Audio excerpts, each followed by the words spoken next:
Hello there, my name is Robinson Ario and I'm a legal practitioner based in Warri. There is indeed a difference between being educated and being literate. If we took the incident of yesterday, the engagement of Fani Kayode with the journalist, which is now making the rounds in both mainstream and social media, we'll be able to appreciate this point. I have had series of discussions with a lot of people and disagreement on the delineation between literacy and education. I have maintained that the fact that a person is most capable of reading and writing does not necessarily translate to the person being educated. And I maintain this stand. And also, the flip side of it, the fact that a person lacks the capacity to read and write does not necessarily translate to the person being uneducated. Now, if we relate it to the incidents of yesterday, we must be able to appreciate that education is the process of providing a man or a woman with the necessary tools to be able to live harmoniously with members of his or her society. In other words, we might define education for the purpose of simplicity as being the act of living peacefully together with people in a large group. So if you are educated, it simply means you are able to live peacefully together with people in a large group. There is a trait that distinguishes man from animal, and that's the ability to reason, the ability to engage in constructive discussions and not resort to fists.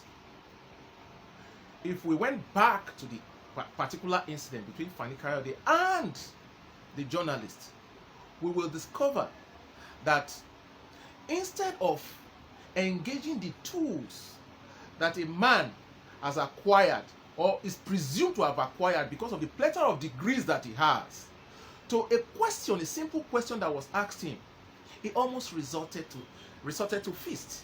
Had that journalist not been a very calm and apologetic person, perhaps the tables would have been turned.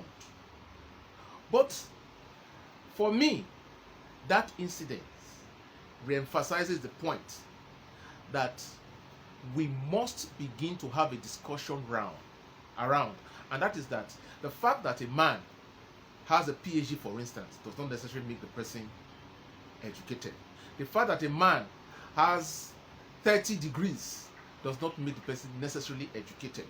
And that is why, if we went back to the wordings of conferment of degrees and certificates on graduates, it reads, and I quote, that having been found worthy both in learning and character, we hereby confer you with this degree. End of quote.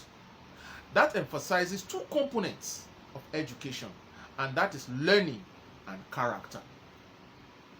There is a lack of the latter part in a lot of those who have their boxes full of certificates.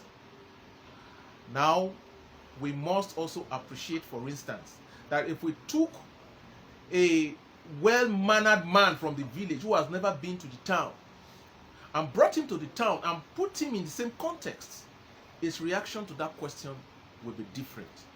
And so, my dear friends, let us not presume that a man is educated simply because he has the capability to read, write, and even speak the English language eloquently.